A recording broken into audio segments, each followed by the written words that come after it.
Okay, day 689 off the grid. The sun is out. Wasn't before though. Now finally it is, and we're getting some decent charge into the batteries. But what I'm mainly concerned with is this inverter. I bought this off Trademe a couple of days ago, if that, maybe a day ago. It arrived this morning. It was really fast getting here, but unfortunately it did not work. So we'll go back in time to this morning when it arrived, and sort of early in the afternoon when I put it through some tests, and then we'll come back now and talk a little bit about it. Day 689 off the grid, and it's fairly early in the morning here, and I just had a knock at the door. Turned out to be a courier from New Zealand Post Parcel Track Service, and I thought, wow, that's weird because I only bought this yesterday off Trademe. This is a second-hand 3000 watt modified square wave inverter, 24 volt one. So I'm going to unbox this quite shortly. As you can see, it's been quite well packed. Scrunched up paper around the sides and paper wrapped up around the unit, so I'm going to have to dive into that now. Okay, here I am running an inverter test. I'll just show my setup, my methodology as it were. This inverter is a good inverter, 100% good. It's my backup 1500 watt inverter, 24 volt inverter. So my battery stacks down here. It's just a motorcycle battery and a car battery wired in series to make 24 volts, or near enough, with that white lead. The yellow lead here goes directly up to the positive of the inverter, and the green lead goes from the negative of the batteries through the multimeter and then through this white lead to the negative. So as you can see, I've got everything wired up, it's connected, this inverter is switched off, and it's drawing no current whatsoever. I'll just turn it on now. Where's the switch? There it is. Makes it squeak, an initial inrush, and it'll settle down to about half an amp. So that's a fully operating inverter, and I can prove that by plugging in a small load. Obviously these cables are a bit thin for normal usage, but they're alright for a test. There we go.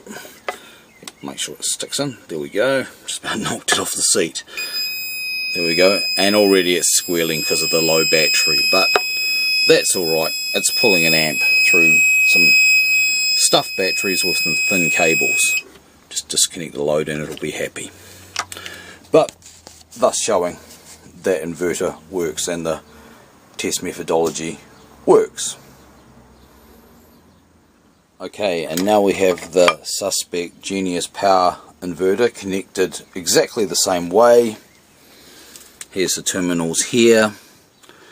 Got the positive connected to the positive down here, the negative going through the meter leads to the negative here, and these batteries joined together.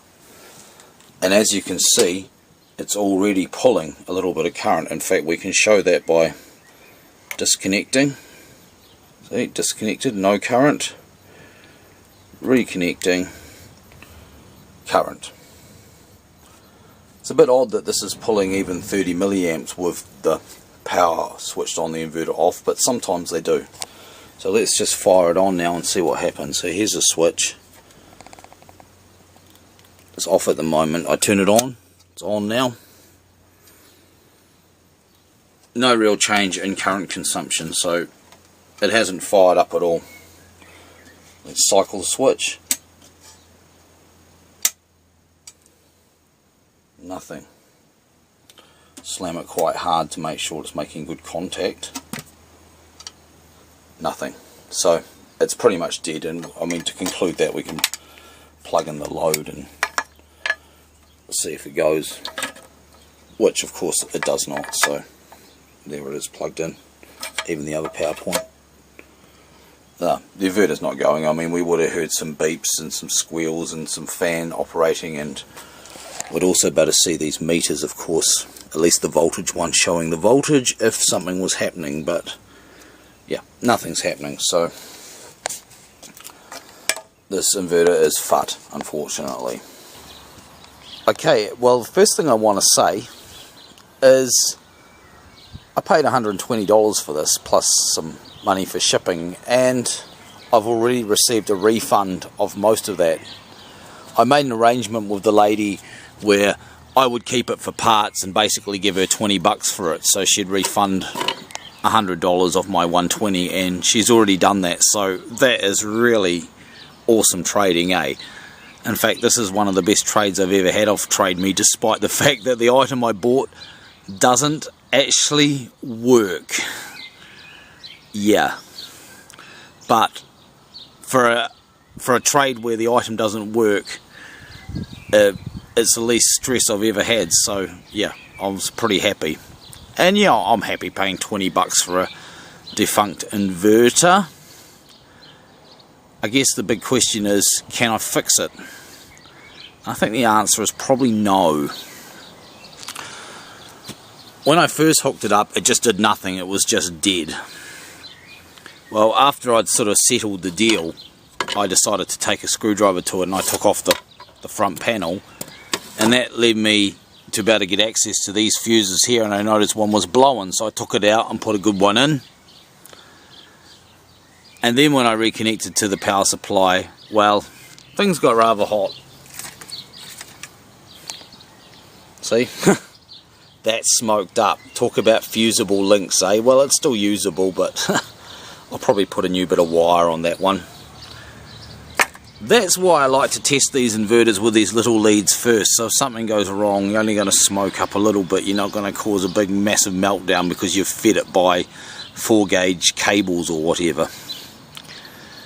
So clearly there was something wrong. So I've opened it up, subsequently found that, well, there's more fuses blowing on that side and more fuses blowing on this side. So something pretty catastrophic has happened to this inverter. Possibly a reverse polarity connection, or possibly just powering a ridiculous load. I don't know at this point. Yeah, I don't know if I can fix it because I don't know what damage it's sort of succumb. I'm pretty sure that a few of the mosfets will be popped. I mean, that's why I melted my clip lead up. Bob the Builder, can he fix it? Bob the Builder, nah, it's fucked. Seriously, I don't know what damage this has taken. There's a resistor, burnt black here. So I really don't know how much of the logic board has taken a hit, you know, and plus this has been obviously had a bit of weathering, so it's probably not worth fixing really.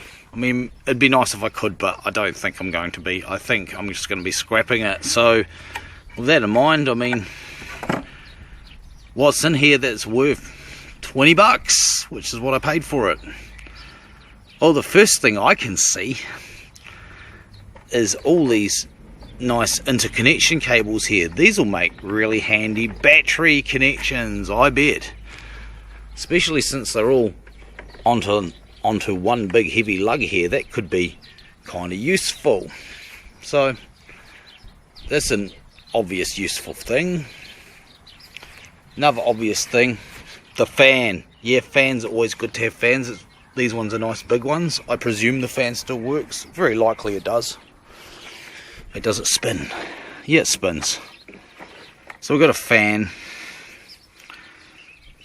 And after that we start to get into little stuff. Well, there are quite a few of these auto fuses intact. They're not worth very much, but hey, if you need one and you've got one lying around, that's cool. Outlets, I suppose. Well, this bar graph display is not of much use because